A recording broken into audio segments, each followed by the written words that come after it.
tugenda tubandanya muri wa mugambi wo kumenya ivyiza vy'igihugu, aho uyu munsi twabashikanye muri filme Ndundi, aho twabateguriye abantu bagera kuri 10 bakunze gushika ubu muri filme Ndundi. Tukaba twabemereye ko ivyo muzodusaba bishoboka tuzobibazanira vyose. Abagiye kubana natwe kugeza turangize, mugenda mumenye abantu bagera kuri 10 ba mbere mu gihugu bakundwa cane. Mubane natwe kugira tubahe akantu ku kandi, twongera dushimira umuntu wese yakoze subscribe canke s'abone kuri no channel yacu ya YouTube, ko ari umuntu w'agaciro kuri twebwe. Ndabibutsa abantu bashasha gukora subscribe, mushobore kubisangiza inshuti zanyu canke mutange iciyumviro muri commentaire. Tudatinze na gatoya, reka tugende duhera ku mwanya w'10 tuja ku mwanya wa mbere mu bantu 10 bakora filme bakunze cyane mu gihugu cyacu cy'u Burundi. Turagenda duhera ku mwanya w'10. Ku mwanya w'10 turahasanga umupapa azwi cyane nka Mr Sami. Uyu Mr Sami akaba ari umwe mu bantu 10 ba mbere mu gihugu bavugwa cyane bakunze muri kino gihugu. Uyu akaba ari umu acteur filme Ndundi, akaba azwiho cyane mu gukina mu mahoro atandukanye. Akaba ari umwe mu bantu bakunzwe cyane, ndetse akaba ari no muri bamwe batanguje mu mafilme Ndundi. Uyu mugabo Sami yagaragaye cyane mu filme izwi cyane nk'Agahinda k'urukundo. Iyi ni imwe mu mafilme yatumye amenyekana cyane gose. Yaragaragaye muri filme izwi cyane nka Ikirezi. Uyu akaba yaragaragaye no mu filme izwi cyane nka Umuzi w'amaraso. Ino filme Umuzi w'amaraso ikaba ari imwe mu mafilme yavuzwe cyane muri kino gihugu cyacu cy'u Burundi. Uyu ni Sami. Turagenda ku mwanya w'9. Ku mwanya w'9 turahasanga umujene azwi cyane nka Joaquin Smith. Uyu Joaquin Smith akaba ari umu acteur filme Ndundi. Uyu akongera akaba n'umu artiste mu gihugu cyacu cy'u Burundi, aho yakoze n'indirimbo zitandukanye abantu barushirizaho kumumenya ari benshi.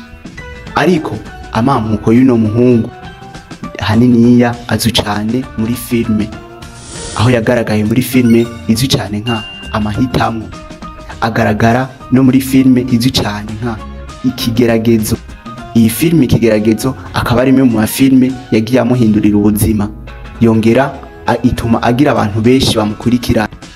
Turagenda tubandanya ku mwanya w'8 kugeza ubu mu gihugu cy'u Burundi abantu bakunzwe cyane muri filme Ndundi. Ku mwanya w'8 turahasanga umugabo azwi cyane nka Amede Manirakiza. Uyu Amede Manirakiza ni umwe mu batunganije filme yavumye cyane mu gihugu cy'u Burundi nka Intore Ntindi.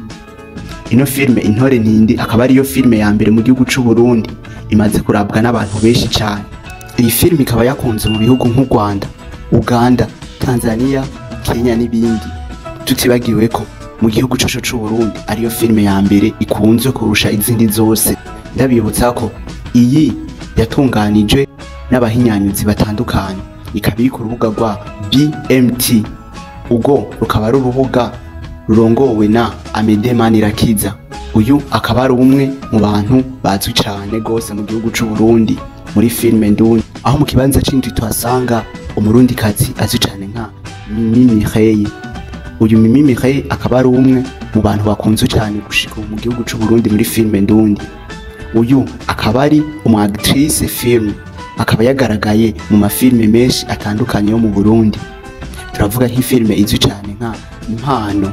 Ino filme bakaba bayikinanye n'uzwi cyane nka Abel Nduwayo, n'uzwi cyane nka Mutoni Ornera. Aba ni bamwe mu bantu bagaragaye muri ino filme yiwe. Turagenda tubandanya ku mwanya ugira 6. Ku mwanya ugira 6 turahasanga umumama azwi cyane nka Fanny Ravine. Uyu Fanny Ravine akaba ari umwe mu bantu 10 ba mbere mu gihugu cy'u Burundi akunzwe cyane.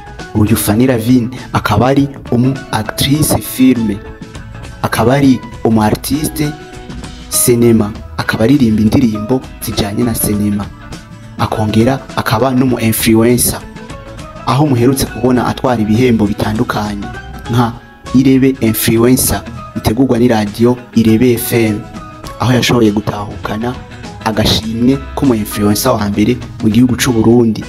akaba amaze gutwara ibihembo bitandukanye ku bwa filime ziyo zitandukanye agenda akora. Uyu ni umumama w'abana bagera kuri 4 aho afise umugabo. Uyu ni umwe mu bantu bakomeye cyane muri filime ndundi, aho benshi badakunda kwibaza ko ibi vyose abibangikanya n'ivy'urugo. Akaba ari umwe mu bantu babishoboye cyane gose kandi akaba akijijwe. Turagenda ku mwanya wa 5. Imbere yo kubabarira ku mwanya wa 5 gushika ku mwanya wa 2, tubibutsa ko abantu bashasha baje kuri ino channel yacu ya YouTube mwokora subscribe cyangwa sabone kugira tuzohore tubana buri munsi. Ushobora kuba wakunze ino video ugakanda like, ushobora no gutanga icumviro muri commentaire canke ukandika ivyo dushobora kukuronderera byose tukabikuzanira. Turagenda ku mwanya ugira 5. Ku mwanya ugira 5 turahasanga umurundikazi azwi cyane nka Kado Reveil. Kado Reveil akaba ari umwe mu bantu ba mbere bakunze cyane mu gihugu cy'u Burundi. Akaba ari umu actrice filime ndundi. Akaba nawe ari umwe mu bantu bagaragaye muri filime izwi cyane nka Intore Nkindi. Ino filime akaba ari imwe mu filime yagiye ihindurira ubuzima aba bakinyi ba filime bo mu gihugu cy'u Burundi. Aho ino filime imaze kugera ku bantu barenga umuriyoni bamaze kuyiraba bo mu bihugu bitandukanye bya kano karere duhereyemo. Ino filime akaba avuga ko yamuhinduriye ubuzima Kado, ikaba yatumye amenyekana kurusha aho yaragejeje. Turagenda ku mwanya ugira 4. Ku mwanya ugira 4 turahasanga ubuzwi cyane nka Nsoro. Uyu Nsoro akaba ari umwe mu bantu nabo bazwi cyane mu gihugu cy'u Burundi. Akaba ari umwacteur filme, akaba yamenyekanye muri filme izwi cyane nka The Hero. Nsoro The Hero iyi ni imwe mu mafilme yatumye akundwa cyane, aho yagaragara atera imigere myinshi cyane ituma abantu benshi bamukunda. Turagenda ku mwanya ugira 3. Ku mwanya ugira 3 turasanga umupapa azwi cyane nka Abel Nduwayo.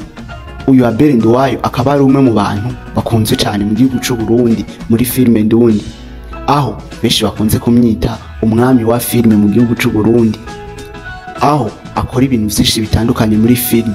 Akaba ari umu artiste musicien, akaba ari umu cinéaste, akongera akaba n'umu promoter w'ibintu bitandukanye. Uyu Abel Nduwayo akaba yagaragaye muri filime cyane izwi cyane nka Paradiso. Niyo filime ya mbere yatangiye kugaragara ko gose mu gihugu cy'u Burundi. Turagenda tuja ku mwanya wa 2. Ku mwanya ugira 2 turahasanga umukobwa azwi cyane nka Alvera Muhimbare. Alvera Muhimbare ni waje ku mwanya ugira 2, aho ari umuririmbyi abantu benshi bakaba bamuzi mu bintu by'uburirimbyi, ariko akongera agakina na filime, aho yagaragaye muri filime Intore Nkindi izwi cyane mu gihugu cy'u Burundi ndetse no mu karere.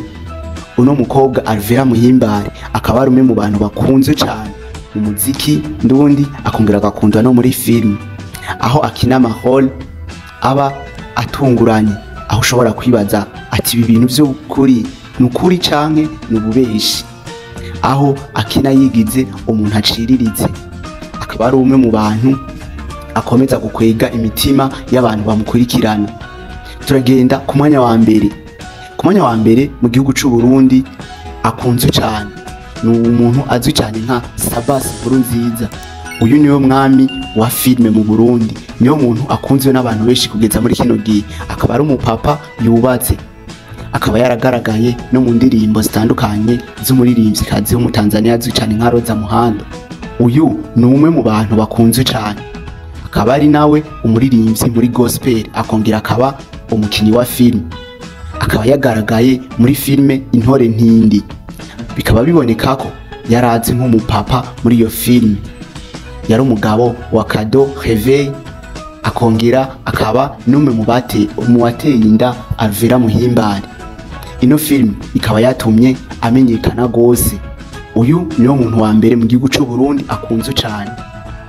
Mwakoze mwe mwabanye natwe, mukomeze gukora subscribe, mwongera mutwandikira mu maklassema dushobora kubaronderera vyose tubibazanira buri munsi. Mukomeze kugira subscribe, mutanga n'ivyiyumviro muri commentaire, mwongere mu bisangiza abandi mu gukora share canke partage. Turabakunda. Ciao ciao.